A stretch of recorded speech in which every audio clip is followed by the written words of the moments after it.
आजकाल मुलांचं काय खरं नाही बाबा. आजकालच्या मुलांचं आमच्या इथला एक मुलगा होता, तो बाहेर गावाला जॉबला होता आणि त्याची ज्या मुलीसंग प्रेम करीत होता ती सुरतची होती आणि परत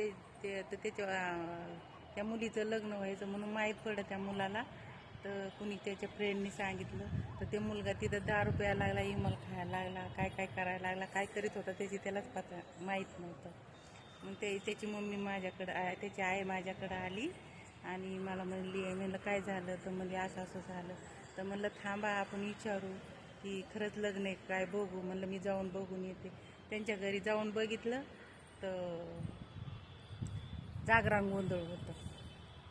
तर मग त्या मुलाला फोन करून सांगितलं काय बाबा त्याची हालत खराब, दारू पितोय काय, इमल खाते काय, काहीतरी करतेत नुसते मुलं. जरा दम काढीत